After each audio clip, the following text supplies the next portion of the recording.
Um, Welcome to session 3 of Understanding Anger 2.0. This is an online course that meets monthly, and I do a little presentation about the topic, thinker text that we are looking into that contains some insights about the emotion of anger, and then we do some back and forth chat for those who are enrolled in the class, answering questions, comments. And then after we finish up with that, typically we go on to everybody being on camera and have a little conversation. So today we are following up with our session that we did last time about Plato in particular. This time we're getting to, we could say, the real meat texts. Before we looked at people getting angry, dynamics that Plato identified that have to do with why people get angry.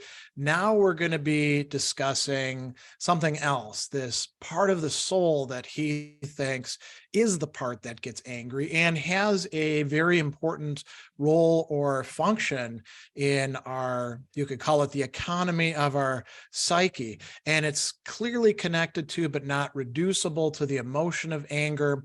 So we're going to be looking primarily at the Republic, particularly book 4, but also books 2 and 3 and 9, and also at the Phaedrus, just a portion of the Phaedrus that has to do with the metaphor of the chariot, and then the Timaeus, where the human being and the connection between body and soul are being discussed, how it is that the demiurge and his helpers produce us as beings that contain the possibility for anger as well as many other things. And each of these dialogues is going to tell us something important about this faculty of Thumos in relation to the soul overall and its other parts, and stresses, this is typically Platonic, the need for Thumos, the part of us that gets angry, the part of us that desires social status, to be integrated into the rest of the soul or personality. And so, the good life and human happiness and full human development seem to involve Thumos to some degree. Now, we could say, well, what about, when you're outside of the body altogether as a disembodied soul, like in the Phaedrus? And we could talk about that in a bit. But for this life right here, we need this faculty to be understood and properly used and developed and educated and integrated. So we're going to jump around a little bit. We're going to start with Republic book 4, because that is where Plato first gives us this tripartite psychology considered in terms of the soul and its parts. And then we'll look at the metaphor of the charioteer and the Phaedrus. Then we'll go to the let's call it creation account, just the part that has to do with us human beings, in the Timaeus and the connections between the soul and the body. And then we'll come back to Republic book 4 to think about people, human beings, and their roles in society. And then we'll go to Republic book 2 and 3, think about how to properly educate and coach and develop thumotic people. By the way, I include myself among them. And then we'll finally look at Republic book 9 and the different kinds of pleasures and desires that are involved.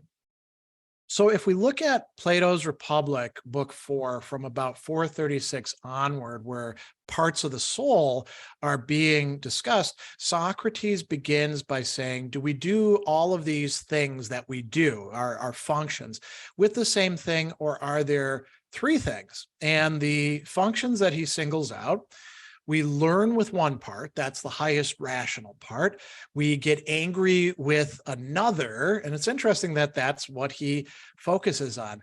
In the Greek, it's thumometha, which can mean getting angry. It can mean a variety of different aggressive impulses and responses, we could say. And then we desire food and sex and other stuff with the third part, the appetites, which are plural.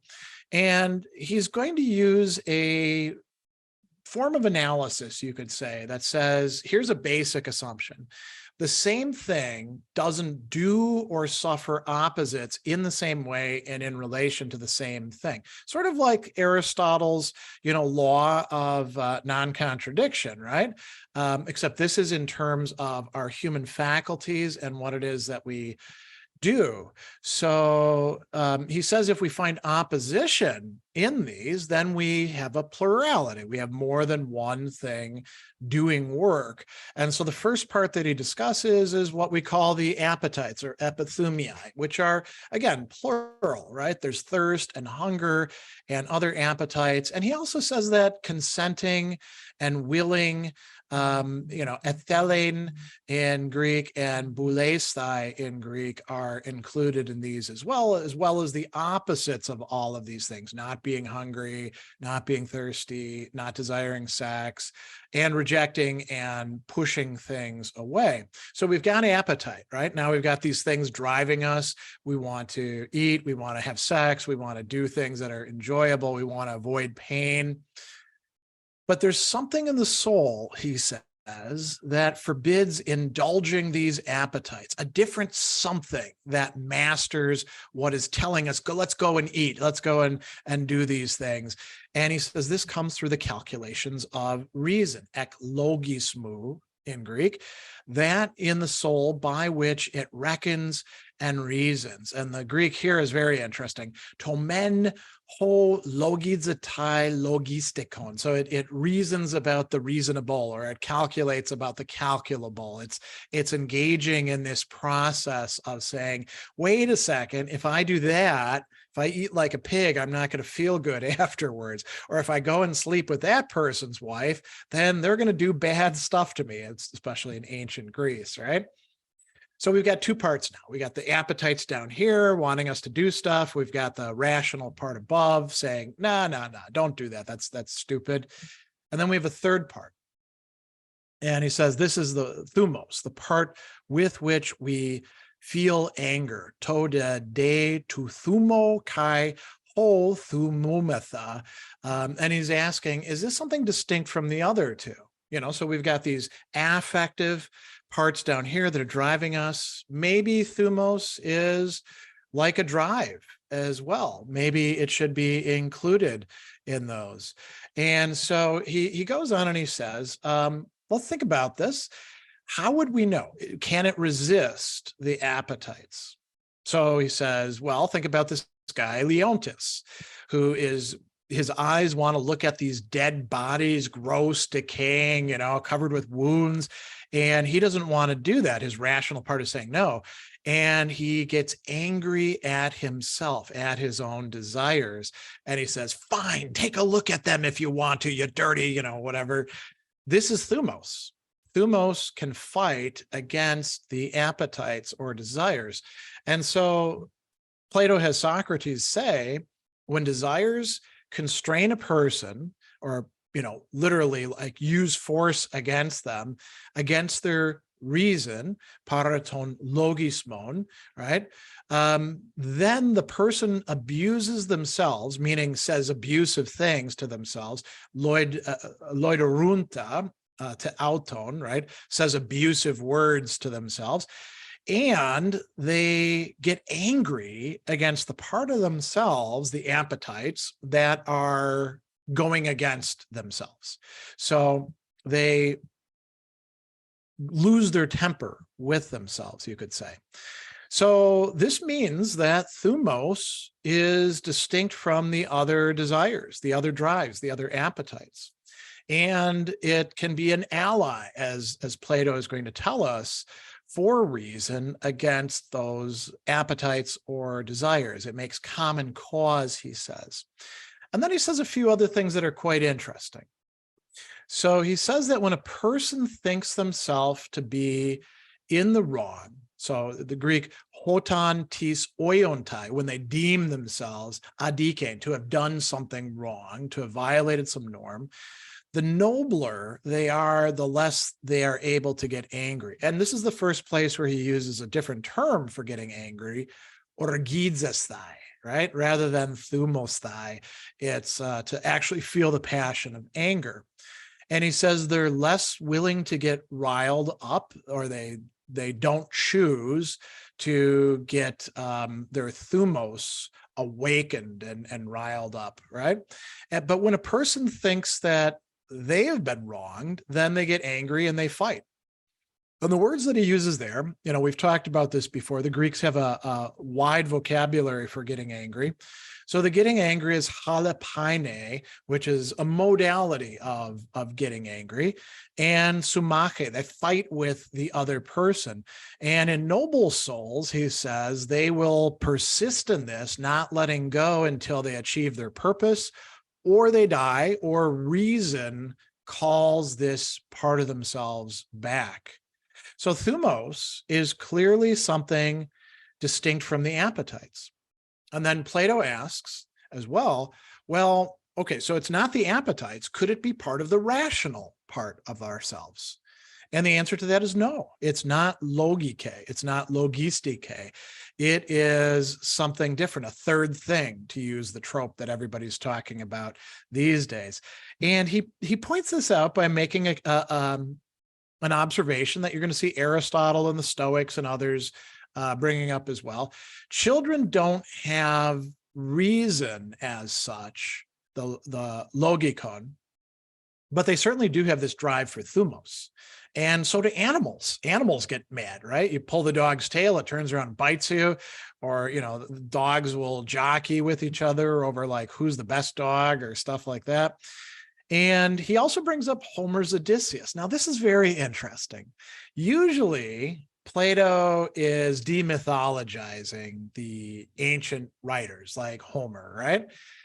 In this case, though, he harnesses Homer and he says, even Homer has this in mind. Odysseus smites his breast and chided his heart. And Plato has Socrates say, well, this is the part in us that's reflecting on the better and the worse rebuking part that feels unreasoning anger. So this thumos needs to be brought in line, all right? And in the Republic, this is the theme we're going to come back to. We've talked already a little bit about integration. Thumos, that middle part, is going to be doing the work of helping the soul to be properly arranged. The appetites have a tendency to get way out of control and demand too much. The rational part knows what's best, provided the rational part isn't corrupted, but the rational part can't actually make the appetites do what it says without the help of the thumatic part acting as like an enforcer, an executor. So this is a very important part of ourselves, and we want to be able to attend to it. So let's go now to look at the Phaedrus, the metaphor of the chariot. Now, this is being brought up in the context of eros, of erotic desire, the desire to have sex with somebody else, the appreciation of their beauty, or whatever it is that we find attractive about them. And he says that the soul can be looked at as a union of powers in a team of winged steeds and a winged charioteer, right? So sum futo, hupo pleru, that's winged, zeugos, so that's under the yoke, right? And so what we've got is a charioteer, and this is what our soul is, a charioteer who's in charge. He's got the reins, right? And then we've got these two horses. And with the gods, the horses are all great. As a matter of fact, the gods' chariots are as good as you could possibly want. Us human beings, we're messed up.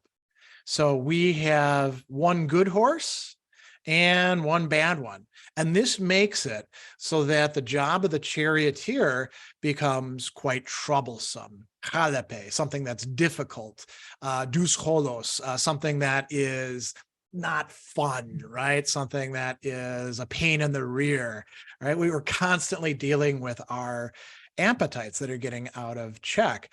So, he talks about then coming back to this discussion, the excellence and badness, the goodness and the badness of these two horses. The good horse is, as he says, and he goes into a long description, upright and clean-limbed, a lover of glory, but with modesty and temperance, right? So Timaeus Erastes, a lover, something that desires Timaeus, status, glory, with sophrosunes, which is temperance, and eidus, shame or modesty. So this part of ourselves, this middle part, is pretty decent when it's in good shape. And you don't have to whip it. You just need the word of command alone. The other horse, on the other hand, is a bad horse. And he says it's a real shamble of a creature. Imagine like Frankenstein's monster, except in horse form, ugly, hot-blooded, consorting with wantonness and vainglory. And the wantonness there is hubris, right? A companion to hubris, you could say. Kai allodzenias, right? This making too much of itself. It thinks that it should be running the show, and it doesn't listen. It's hard to control, even with a whip and a goad, right? So this horse is real trouble. So you got two horses lined up with each other, and now they're part of the person, right? And when the soul of the person, this composite thing, sees their beloved, the one who they have erotic desire towards, the driver feels a pricking of desire. The good steed is constrained by modesty. So far, so good. But the bad steed is like, I want to screw. I want to have sex with that person. I don't care what they think. They are attractive. I want to force myself on them. And it tries to leap, as he says, onto the loved one. And so they struggle. Not the loved one and the horse, but rather within the person. They struggle, and the bad horse is indignant. And the word that's being used there is another anger word, anagnakozomeno, over being forced into a bad action. But then, they kind of give in to the bad horse. But when they get close, the charioteer pulls on the reins, and the horses fall back. The good one is willing and unresistant, the bad one against his will because he's not getting what he wants. And the good horse is motivated by, once again, shame, aischunes, and by, it's translated as horror, but it could be translated as surprise, thambus. The bad horse, though, interestingly, breaks into angry abuse, is how it's translated. And it really is the word for anger, orge. And it says eloidoresan, right, which means to abuse with words. It abuses the other horse. It abuses the charioteer. So we've got an interesting dynamic here. Anger is being felt by the appetites themselves, not just in the thumotic part of the soul. And this happens over and over again until eventually either the evil horse is broken, which is the way they talk about it there, broken of their hubris, or the person gives into the bad parts, right? And he talks about the lover and the beloved laying next to each other and the parts of their soul communicating with each other. So the charioteer communicates with the charioteer, the good horse with the good horse, the bad horse with the bad horse. And, what's involved here? The possibility, which will not be realized for most human beings, most likely, of subjecting the power of evil in your soul and liberating the power of good, developing self-mastery, inward peace, happiness, the philosophical life. These are all things that Socrates is talking about. So now we've got two pictures of the soul as tripartite, and they kind of complement each other. Later, Platonists tended to harmonize these points of view with each other. There are some tensions there, though, I think, right? Because, at no point is the good steed called Thumos. We just have to read that in. And we see that the bad horse, which is the appetites, presumably, can get angry and be abusive. In the same way that in the Republic, the middle part of the soul would abuse the person, namely the appetites that were doing bad stuff. So before we go on to the Timaeus, any questions, comments, confusions, clarifications that are needed at this point? We'll give it just a minute and see whether there's anything that we need to delve into further at this point with the Phaedrus and this little bit of the Republic.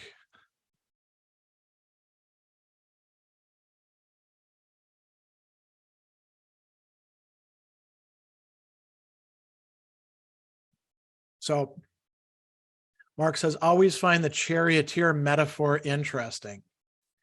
Yeah, I mean, it is interesting. It's also kind of puzzling. It's funny too, because I had some people recently who were wanting to talk about ancient philosophy and the soul and anger. And that was their main point of reference, was the Phaedrus, not the Republic, where I think you get a much fuller treatment, which you really need in order to be able to make sense of what's happening in the Phaedrus, right?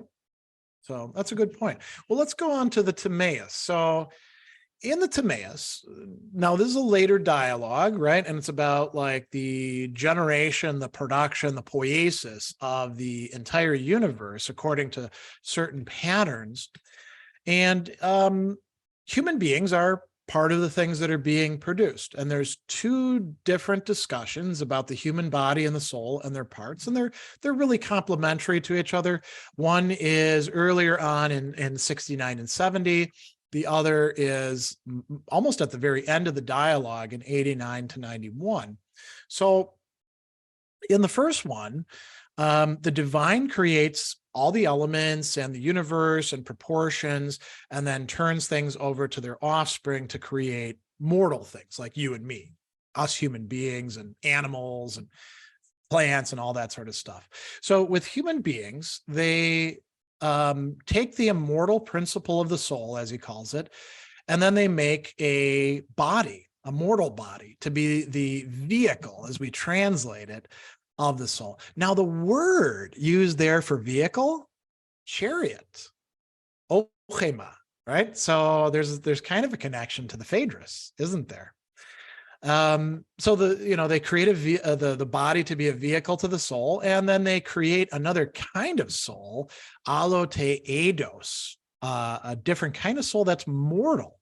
So we've got an immortal soul, that's what we are, right? But then we also have a mortal soul, and then we have a body. And the mortal soul, as he says, is subject to the passions. And it's very interesting here, because what passions does he talk about? So pleasure and pain, very common in Plato's discussions, right? Rashness and fear, or confidence and fear. And then he says, anger, hard to be appeased. Thumos, de dus para mutheton, a hard to placate kind of anger. And then he says that it's mingled with irrational sense, eistasis, and with all daring love. And again, sort of a reference back to the Phaedrus, isn't it? And so then these helpers of the god, not wanting to corrupt the divine soul, they give the mortal nature a home below the neck.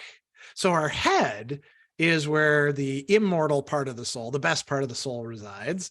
And then everything else is happening in our chest and our belly and our genitals. And he talks about our neck as being like an isthmus, right? Meaning that it's a place between two continents. So the superior part of the irrational soul, the thumos, goes into the chest, closer to the head. This, he says, is the part that has courage, Andrea, right? The virtue of courage, and anger, thumu, and that likes to compete with people. It's philonikon, meaning it craves or desires victory. It craves or desires winning. And it's placed where it is right here. So it can be obedient to the rule of reason, and it can join with it in controlling the appetites when they won't obey as they should. Same sort of model as we've just seen in the Republic and the Phaedrus, right? The thumotic part, the part that gets angry, it's got a job. So a little bit later on, towards the end of the dialogue, he talks about purifying and reuniting the body.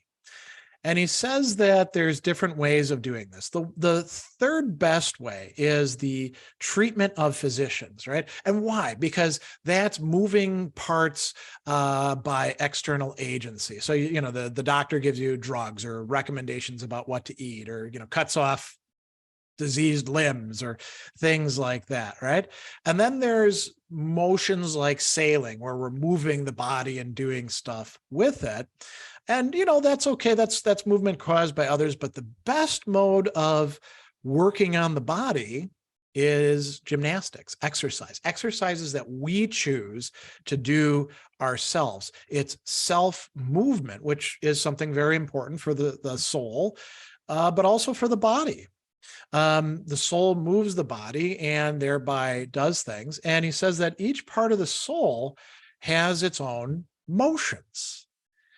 When they're not exercised, they get weak. So if we don't exercise our appetites, from a Platonic perspective, that might be kind of a good thing, so long as we don't get to the point where we don't want to eat at all or drink at all. But we can go without sex, Plato would probably say.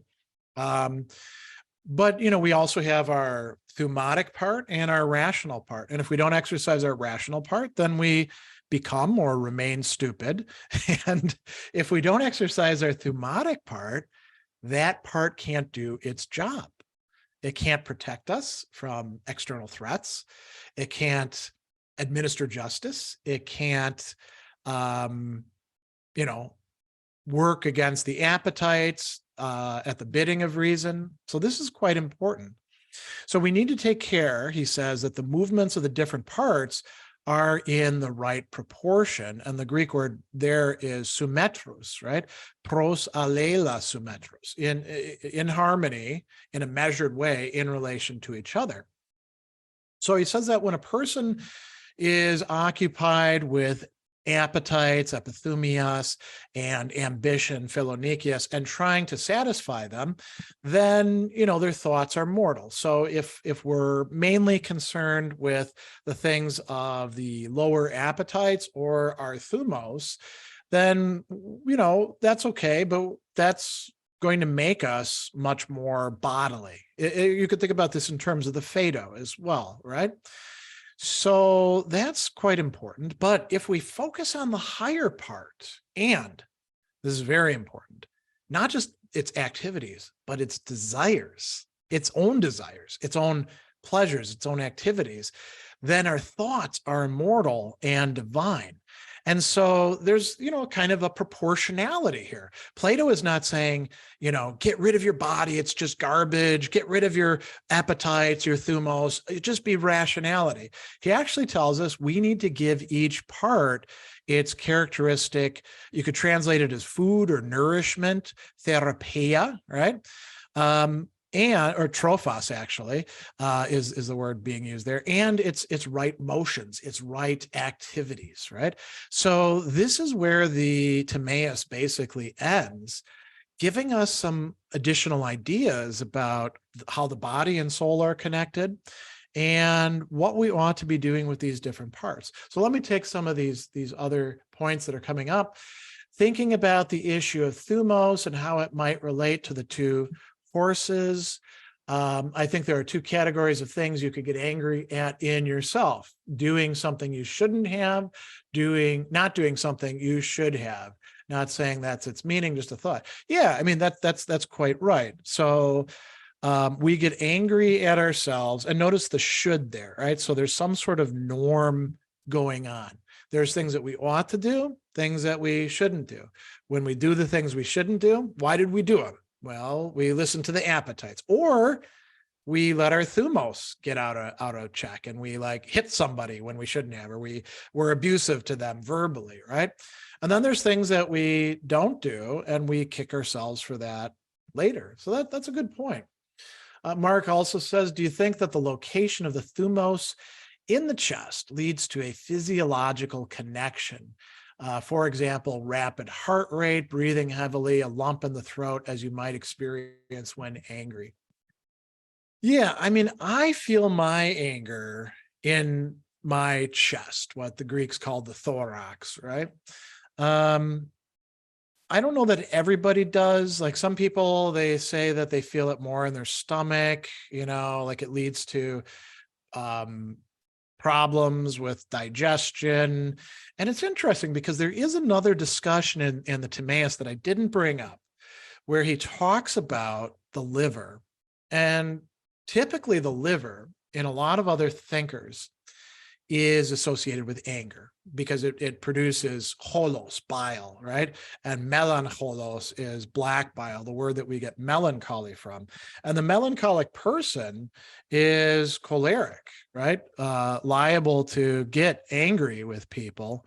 They're not just like sad and, lying around all the time or anything like that. So,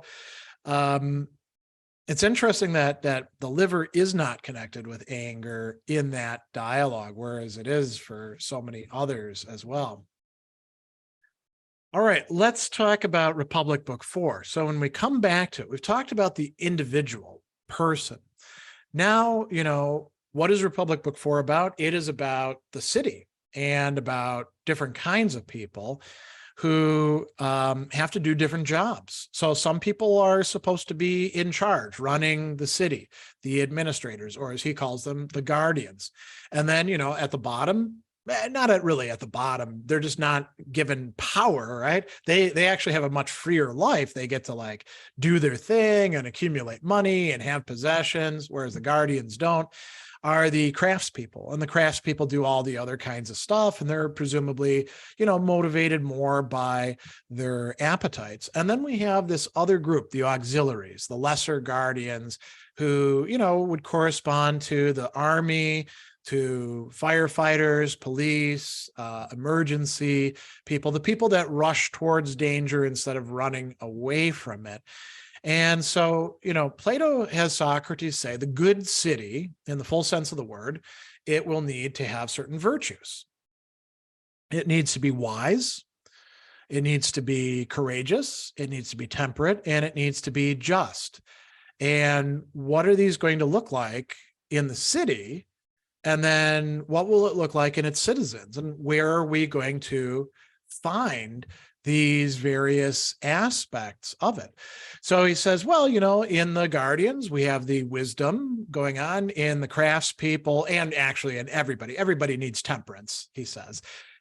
But where are we going to find courage?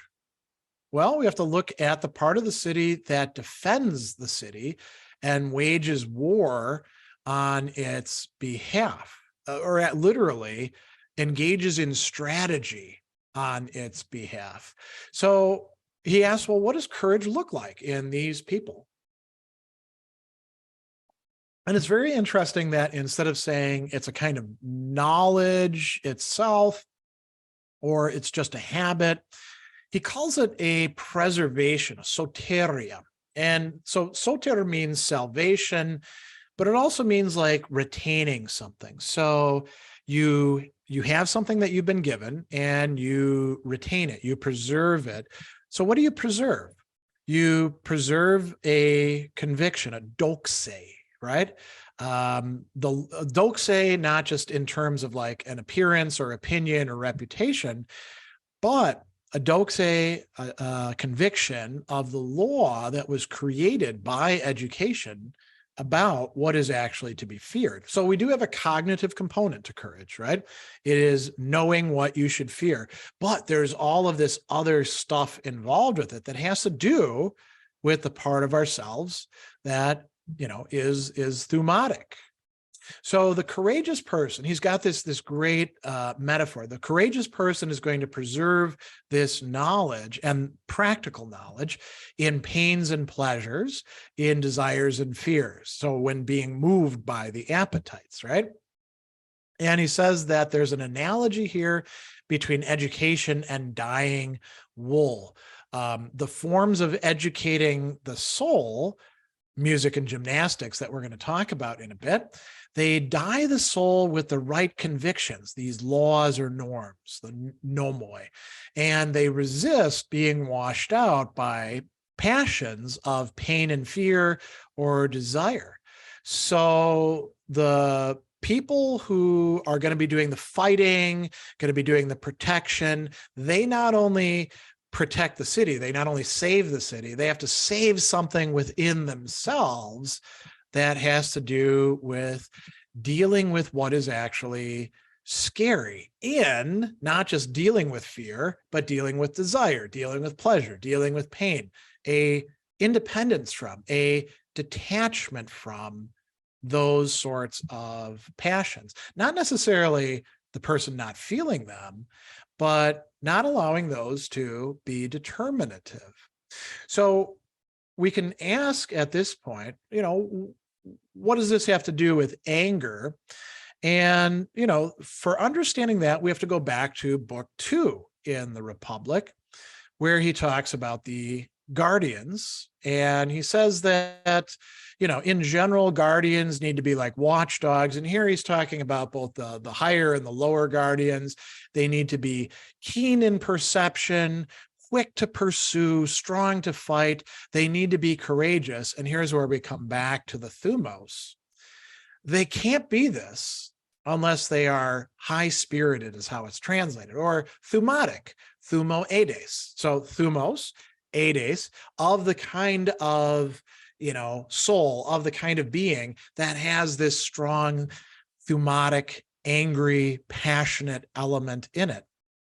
And he says there's a danger involved in this. So this is where anger comes in, right? There's a danger of these people being savage, agrioi, aggressive to each other and to their fellow citizens. And he says what we need is for them to be gentle or good-tempered, praus, to their familiars, tous oikeos, the people who are of their household, of their city, but harsh, halapus, to the enemies. So halapus can be angry towards their enemies. They need to be not angry towards the people that they're supposed to protect. They need to be angry or aggressive towards the people that they have to protect them against. And he says there seems to be an opposition between being great-spirited and being gentle. Gentle being praun, and great-spirited being megalothumon, right? Having great thumos. So, people who are fit for command, people who are willing to fight, people who are willing to brave danger, it can be more of a challenge for them to control their anger, to be nice to other people. And so Plato is going to say, it seems that being gentle and high-spirited are actually opposed to each other. Enantia in Greek, right? Opposites to each other. Thumoede and praeia. And he says maybe this is by nature, phusis. So that's what's going on in book 2. And the remedy for this is going to show up in book 3. So there's this return to considering the education of the youth. Now, this is after we get through, like, let's kick the poets out. They tell bullshit stories. They're bad, all these sorts of problems. So he wants to think about, well, how should we educate young people? Specifically, young people who are going to be protecting the society. So we need music, which is poetry and other content. He talks about, like, you can do this through weaving tapestries. This is all mimetic artwork, right? And then gymnastics or physical education. And he says that the key here is to foster the virtues through imitation and habituation, and to wean people away from the vices they might otherwise fall into. And there's a lot of people who at that time are saying, well, listen, you got the soul, you got the body. Gymnastics is just for the body, but music is for the soul. So you got two different ways of dealing with things. And Plato says, no, it's not quite so simple.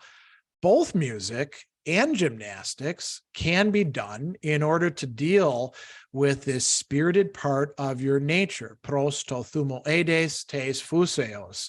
So it's not just music for the soul and gymnastics for the body. If you want a well-developed person in terms of this thumotic part, you really have to focus on both. And he says that there's problems with people who devote themselves just to one or to the other. So we can either have savagery and harshness on the one hand, agriotetos, to kai sklerotetos. Skleros is like being a scumbag, essentially, right? So think about a tough guy, a movie tough guy, right? Who comes in and wants to cause trouble all the time. Well, if you only focus on the body, that's what you end up with. But if you only focus on music, well, then you are making the person too, peaceable, hemerotetos, and weak or soft, right? And that's not good. So we need a little bit of both. The savagery part is derived from being thumoedes, being a thumotic person, which, if rightly trained, becomes courage. But if overstrained, if it done exclusively, gets hard and harsh. So think about these people who go to the gym and take steroids and they're all about being tough guys, right? They're failures from a Platonic perspective, right? Because they're only attending to one part of their person. He says that the high-spirited person who doesn't do gymnastics but has just music and too much of it, the thumotic part gets weakened. Remember, back to the Timaeus, we need to have the right kind of nourishment and exercise for our different parts of our soul. Music is not enough. And so this kind of person gets irascible and choleric. They're kind of peevish, they break out and stuff.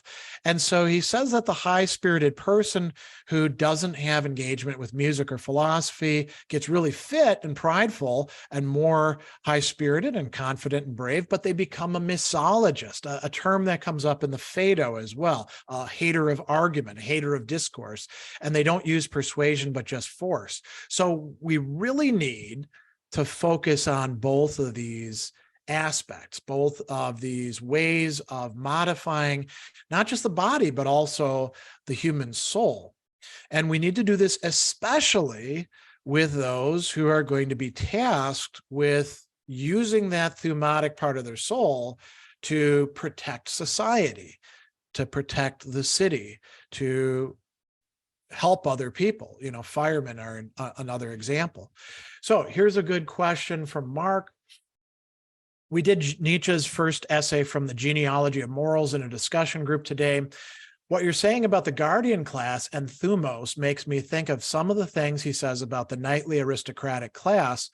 Funny, given what Nietzsche writes about Plato. Is there a Homeric link here? Yeah, I mean, Nietzsche's view is not always against Plato. He actually thinks that Plato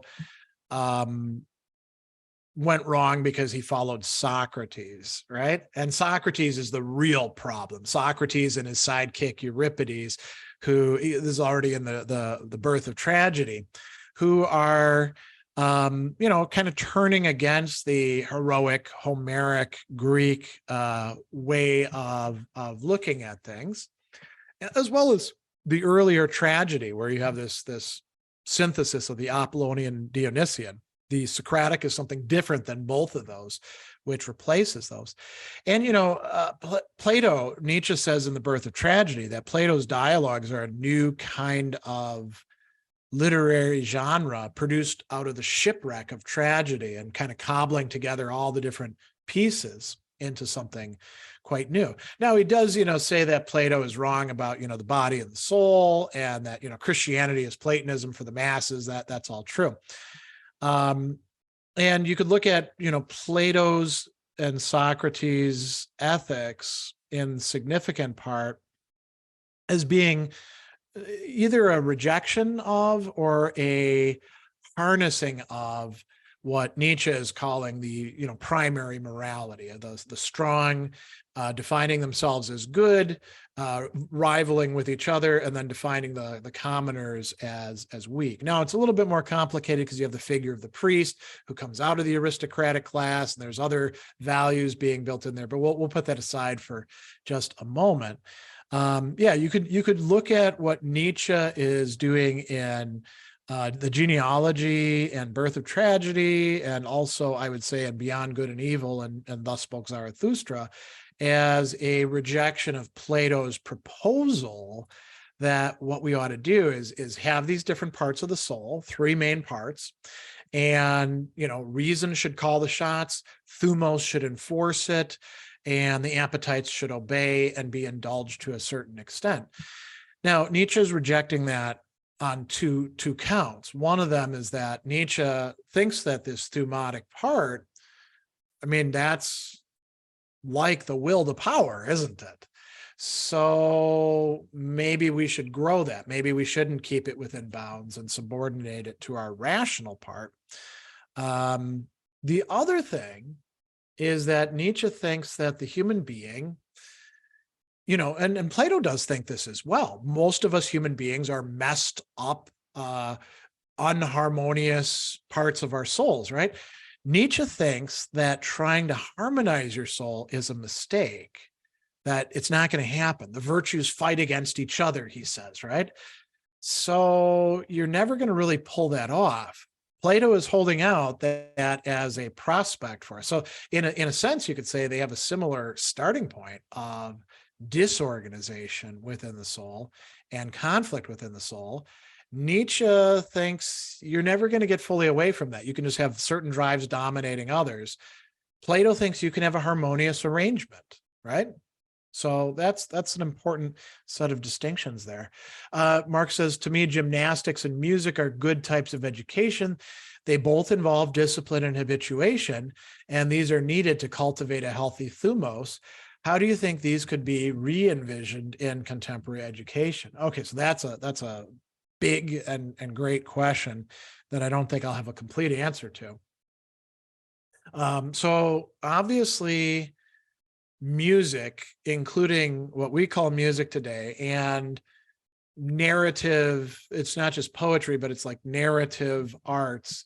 So film, TV, poetry, actual writing. Plato also brings up tapestries that depict things. So, paintings and sculptures and stuff like that. We could call this the world of culture. He talks about mimesis, and this is something that I thought I might get to, but might not. Like in book 10, there's this long discussion of mimesis, and some suggestions that the emotions or the passions can be fostered and educated through mimetic forms. So when we think about the music that we listen to or the television shows that we watch, it's not like there's a one-to-one connection between seeing people beat other people up and then going out there and being like, this is my thumos, but there is, like you point out, a habituation that takes place, right? So we need the right kind of models. We don't want everything to be sugar and spice and everything nice, right? Because we do, in fact, need to have our thumos developed and properly directed. So we can't just like make everybody nice to each other and have properly developed thumos. Now, physical training, I think, can also figure into this. And you can think about like weightlifting and the ways in which people do it, right? They can do it in ways that are kind of fostering this goofy version of masculinity that they have, or they can do it in a way that's more in tune with how Plato thinks thumos needs to be developed, so that you have the strength and the discipline and the endurance that's needed for accomplishing things during difficulty, right? And so anger could be a part of that, but it's going to have to be rightly directed, right? You don't want some gym bro who's like in roid rages all the time. That's way at the end of the extreme that Plato would say that's bad. That's agrio, right? It's kind of funny because agrio and aggro that we use sometimes to talk about aggressivity in people, similar sounding, aren't they? Right? So that's quite important. Mark says, part of why Plato likes to antagonize the poets poetry in the sense of media that the public engages can influence a person's thumos if they're not able to resist it. Yeah, and I would not just say it can, it does. By the time that we start thinking about this stuff in the kind of societies that we're in, where because of the internet and global communications, our lives are saturated not just with images and not just with words, but with narratives, right? We are probably screwed up by the time that we're thinking about this. We've got all sorts of bad messages, about what it is to be a properly thumotic person. I mean, we don't even use that term, right? We just talk about like, what does it mean to be a man? Or what does it mean to be a tough guy? Or what does it mean to be courageous, right? And we're all over the map when it comes to courageous, right? We call all sorts of people brave who aren't brave because they did this one thing over here. We overlook people who aren't. So yeah, this is a very, very significant issue. And this is a good segue into the last thing that I was going to bring up, which is in book 9. So book 9 comes after a discussion about how cities go bad in book 8, right? And then it leads to the tyrant, and there's some discussion about, well, is the tyrant a happy person or an unhappy person? But then we get a discussion of the 3 kinds of people again. And interestingly, before that, there's this little side discussion about good dreams. And Plato suggests that we should tame the passionate part of ourselves and not go to sleep in anger after a quarrel. Why? Because we're going to have all sorts of quarrelsome dreams, right? We're going to still be working out our conflicts in our dreams. So we don't want to do that. And then a little bit later, he's going to talk about the 3 kinds of people and 3 parts of the soul. And he's going to say, you got some people, as we've remarked already, who are much more intellectual, much more rational. It's not that they don't have a thumotic part or the appetites, but they're primarily driven by the desire to learn, the desire to think about things, the desire to manage things. Then there's people who are in fact driven by their appetites. And, the craftspeople, they want to get drunk, they want to screw, they want to have money, they want to have a good time, right? This is the life of pleasure and avoiding pain, and the life that has to be oriented towards doing the things you need to do in order to get the stuff that you want. And then we've got the people who are thumotic, the people who are driven by, this desire to protect, but also a desire to win, a desire to have social status or honor, right? A desire to succeed. And he says, you got these 3 different kinds of people, and each of their parts of the soul has their specific kinds of pleasure. Like, what is it the intellectual, the rational person takes pleasure in thinking about stuff, learning about stuff? What is it the person who's driven by their desires, and what do the desires take pleasure in? Getting what they want, drinking, eating, having sex, laying in the sun, watching TV. What is it that the thumotic person wants? Well, he tells us it's focused on victory, Nike, and honor, Time. And so they not only have their kinds of pleasures, they have their kinds of desires, their orientations, their affective orientations, and different ways in which they control things. Now, reason controls by telling us what to do. Thumos controls by its activity. The appetites control by making us pursue their objects. And he tells us that we could have a couple different ways of being a spirited person. The love of honor is not really motivated as such by learning, except as it leads to honor. So, you could be a philosopher in a graduate program. This would describe me, particularly during my Nietzschean phase, who is interested in learning and enjoys it, right? But interested in learning so you can debate with other people and be the big shot who knows more, who competes and wins, right? Not a very good way to do things, often a very frustrating way. It leads into a lot of zero-sum situations. But that is the way a lot of people who are driven by honor are motivated, and they can despise the pleasures of the appetites. They're interested in their self-image. They're interested in their ranking. They're not so much interested in getting drunk or high or having sex or all these other things, except perhaps insofar as it conduces to honor, right? So if you beat people in a drinking contest, that could be thumotic rather than just being driven by appetites, right? If you compete with how many sexual partners you can have or the great reviews that your partners give you or something like that, that could be being thumotic and competing, right? And you could do this for all sorts of other things, like accumulation of wealth might be thumotic for some people and pleasure-driven for other people.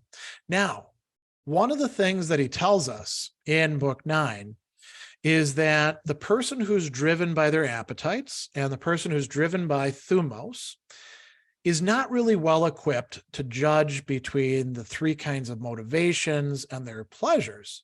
Who is? The person who is motivated by intellect, reasoning, by that higher part of ourselves.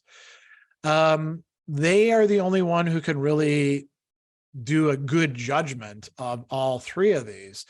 The other people think that they can judge rightly, but they're not able to, which means that there's a limitation to the thumotic person, the person who gets angry a lot, the person who may be courageous, but is also driven by a desire to conquer, to succeed, to beat other people, right?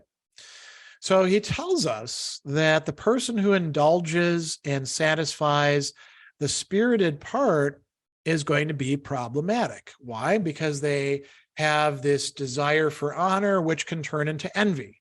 Envy is a big problem for the ancient Greeks. They have a love of victory that can turn into violence. And by indulging themselves in anger itself, they can become more and more prone to anger, to ill temper, to being irascible. And why does this happen? Because they're not listening to this rational part, which is weaker and not being given its proper share. Now, to bring up Nietzsche would say, that's great. That's exactly how you want to be. Plato would say, no, that's not how you want to be.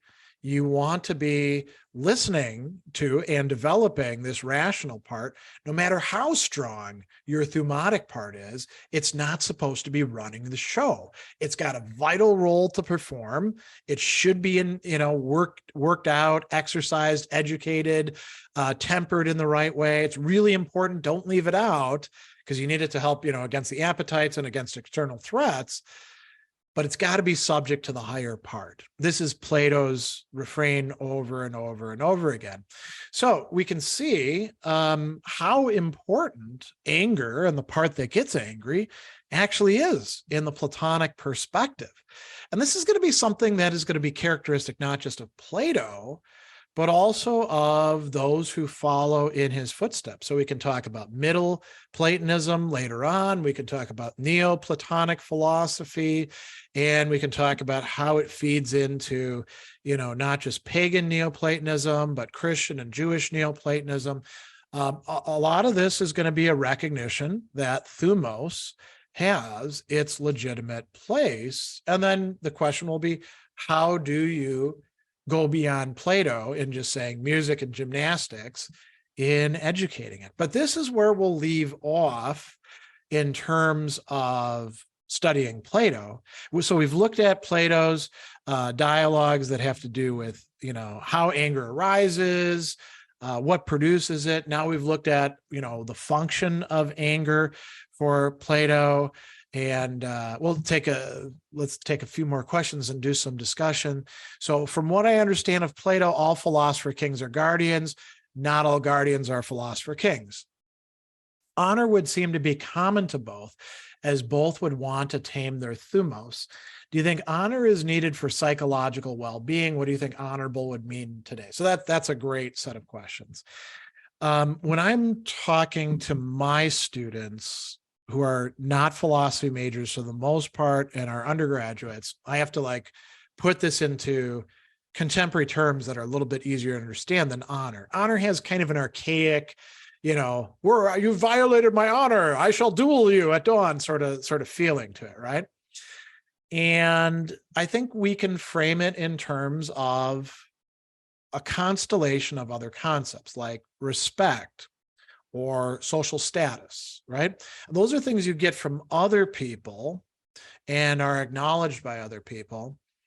We could also talk about self-esteem, which is more oriented towards what you're giving yourself. You honor yourself, right? And, we could talk about it feeding off into other things that, like, Plato and the other people in his tradition would consider bad, like fame, for example. Fame is very empty. We nowadays call it celebrity, but that could be honor as well.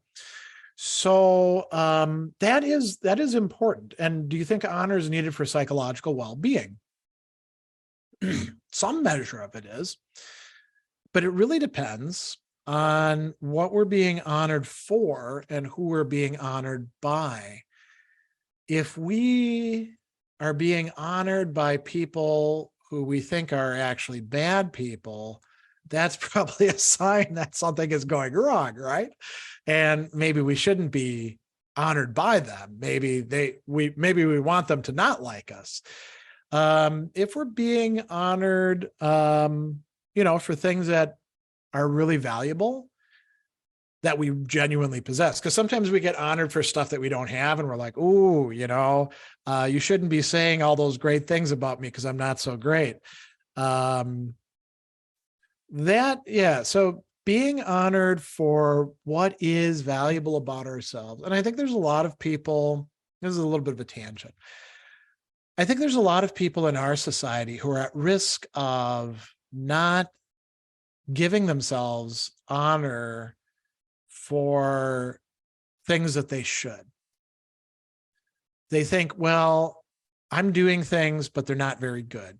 So, for example, I'm teaching in this place, but I'm not, a full professor, or students aren't like, knocking down the door for my classes, or sometimes the students fall asleep, or, I'm not teaching in a famous place or something like that, right? It's easy to get down on yourself and say, oh, the stuff I'm doing isn't really that good. But what you're doing is good insofar as it's something that you're doing.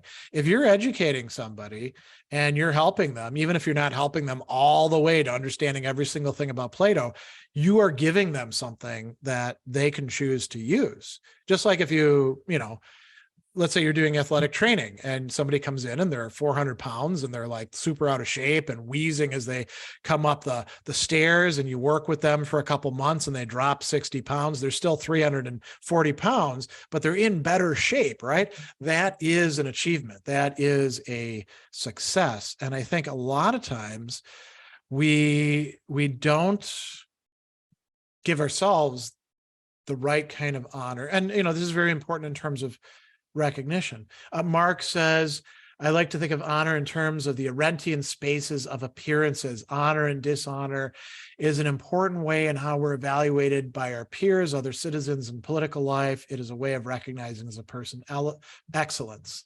Or at least the appearance of excellence, right? Because again, many people are honored who don't deserve it at all, and many people are not honored who do deserve it. And it could be political, it could be cultural, it could be educational, it could be in all these different institutional areas of life. And I think this Platonic stuff is applicable not just in terms of the soul and the city, but also the soul and the family, the soul and the marketplace, the soul and the workplace, the soul and the university. And we could go on and on and on about that. So, yeah. Now you bring up magnanimity, or great souledness, something that Plato doesn't talk about all that often. He does mention it as an example of a virtue in the Meno, although it's Meno who brings it up.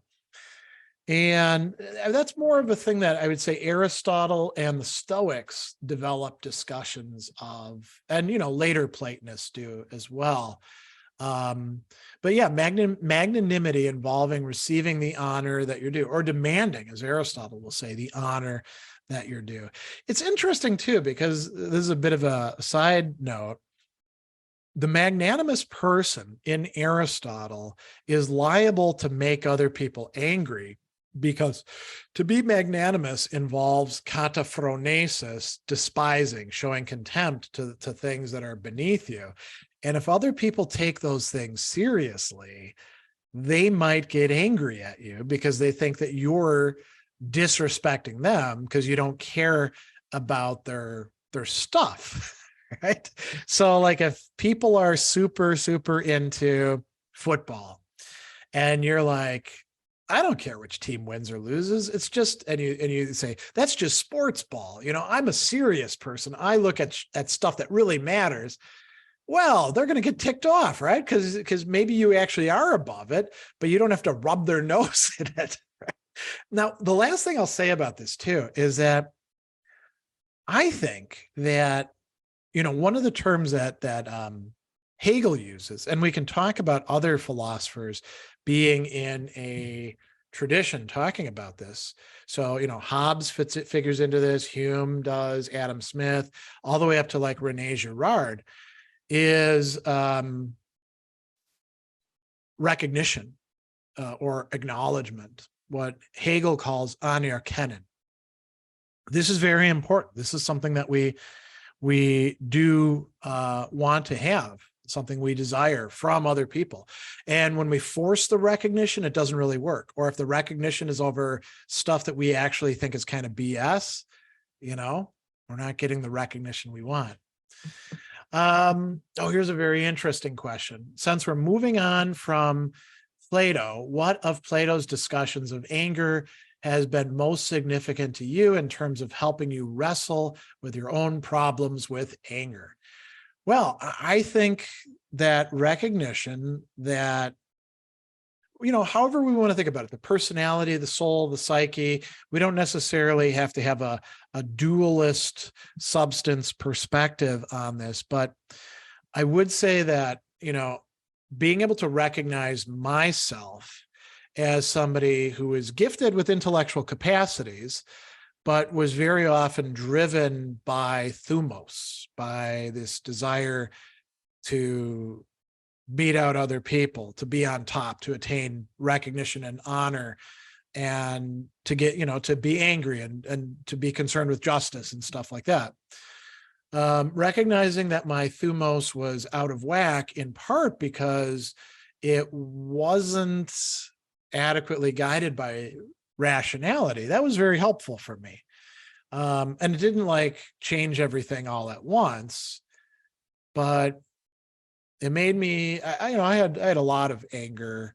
I could say, if we're thinking in Platonic anthropology or psychology, my thumotic part was way too overgrown and had been indulged far too much.